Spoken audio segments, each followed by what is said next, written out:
Hello, good evening, and welcome. The Jeffrey Epstein emails are making ructions around the world. The convicted paedophile who allegedly died of suicide while in custody was friendly with many of the world's rich and famous. For the first time, a South African name has emerged on that list, and it's a surprise one, Jacob Zuma. Now, there was lots of discussion on this over the weekend on social media and indeed in some of the media channels.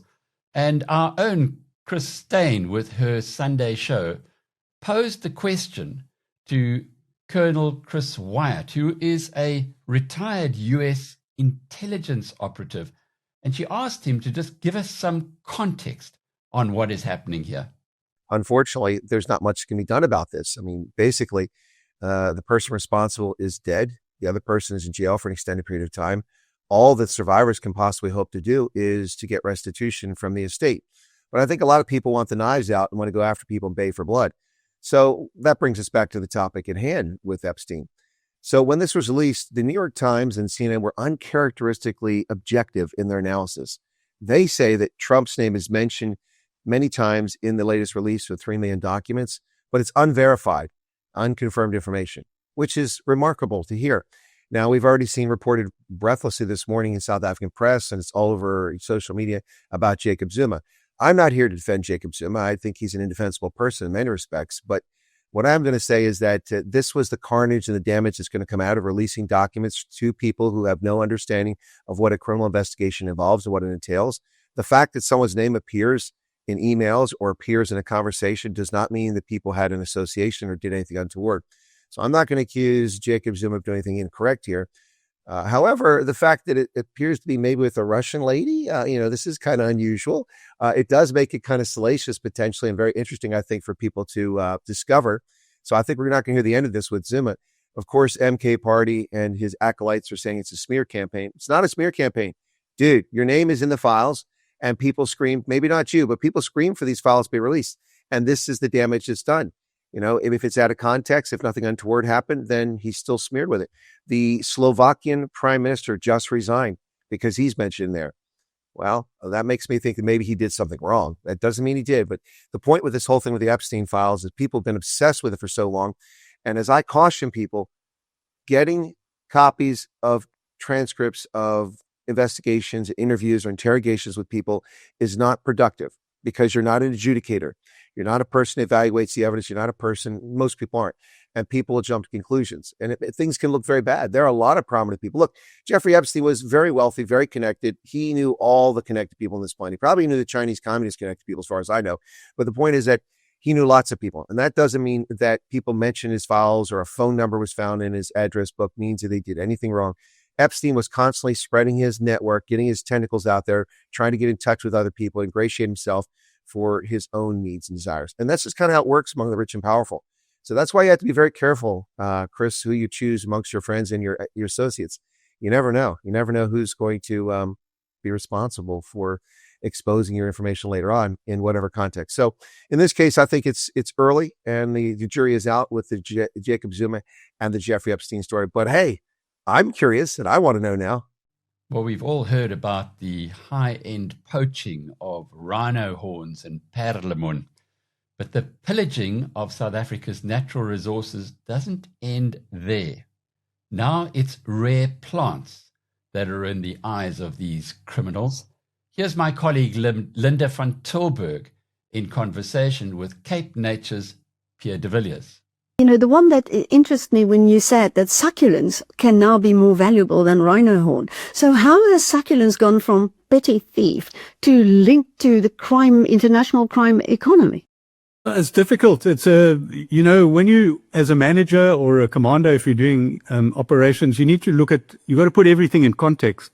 And there's 2 types of context that we work with. One is a socioeconomic context, and I'm talking globally, nationally, provincially, and then locally.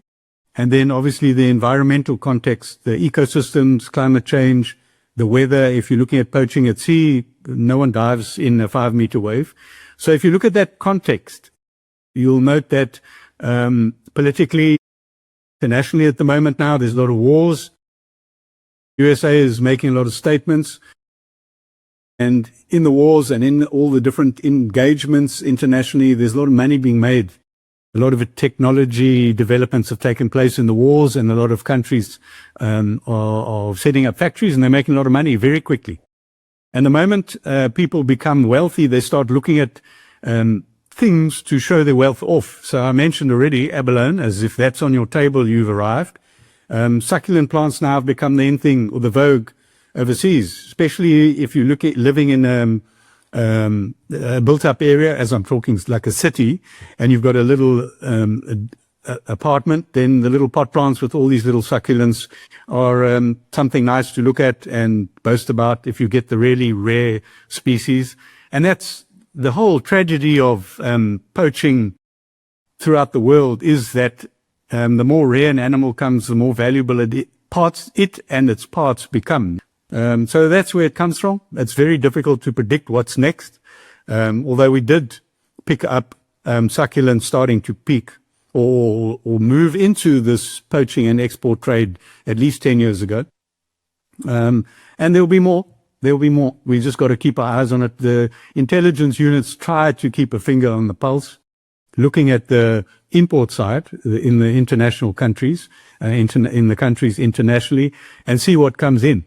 And see what the vogue is, and you try and monitor that. But yeah, if you look at, once again, if I say the context, where South Africa is at the moment, where we used to have large intelligence units and international intelligence units and all sorts of special operations, due to budget cuts, and where we are as a country, a lot of that has decreased, that capacity.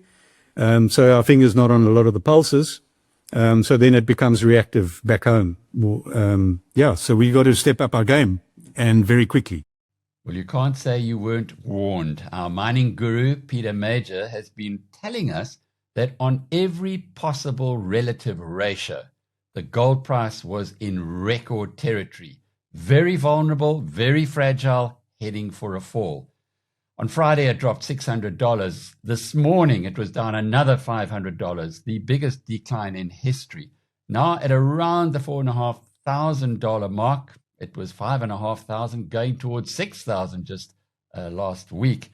We have to now wonder what is next. Bloomberg's Martin Ritchie unpacks the chaos for us. In the run-up to this sell-off on Friday, which was dramatic in nature, we'd started questioning the sustainability of this rally. Is it fair to say that a lot of that froth and that speculative positioning has come out, or is the clearing level going to be a lot lower, Martin?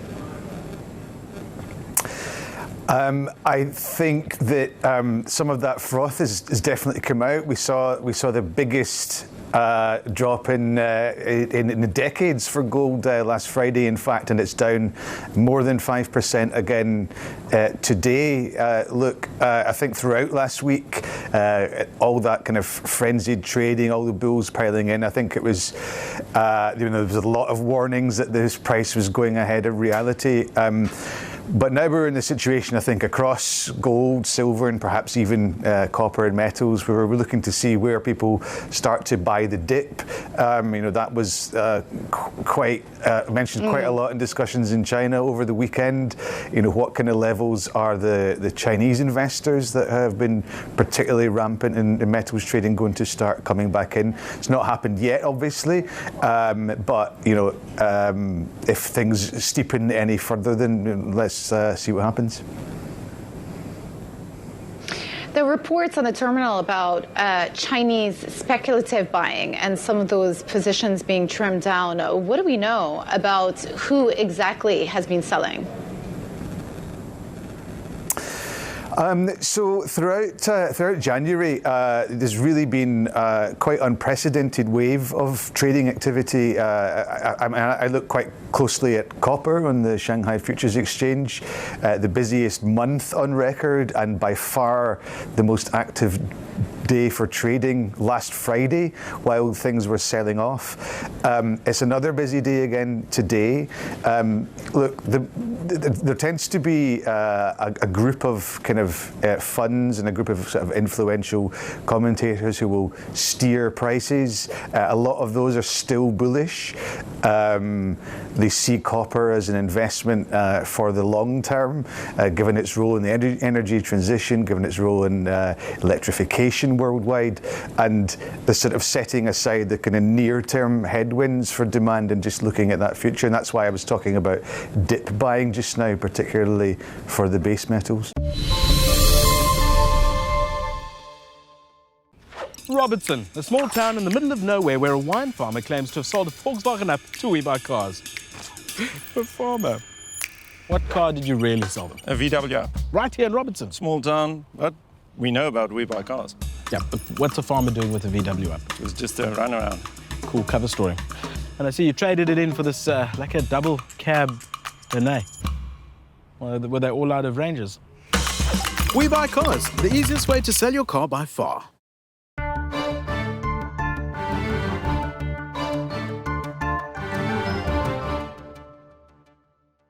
Today's wealth building tip comes from somebody who understands the digital world better than most. She is Cathie Wood, and she runs an organization called ARK Invest. We're very focused on the deregulation, lower taxes, and what we believe will be lower inflation, much lower inflation, and lower interest rates in the U.S. And we think the combination of those is actually going to drive the returns on invested capital in the U.S. up relative to those in the rest of the world. And I think many people are underestimating, especially on the corporate tax side, that thanks to the new depreciation schedules, our effective corporate tax rate, not the statutory, but the effective, will drop to one of the lowest in the world at roughly 10%. Certainly near a record low for the U.S. So do you think, Cathie, that's not priced in yet to U.S. equities? Like, have investors not realized that, and therefore it's not priced in yet? You know, it's very interesting. Maybe a lot of your guests have been talking about the depreciation schedules, how massively they are going to encourage capital investment here in the United States. So we've never had full depreciation in year one of manufacturing facilities, full depreciation in the first year of service. That means corporations will get huge tax refunds that they will be able to reinvest into innovation, because we also equipment, domestic R&D, and software. Those three, full depreciation, first year of service, that has been legislated. Normally we get, a few years of this, this cut and that cut. But that has been legislated. Now it's all the time. So we don't think people understand how profound some of these tax changes are. Thanks for joining us. We'll be back again tomorrow. Cheerio.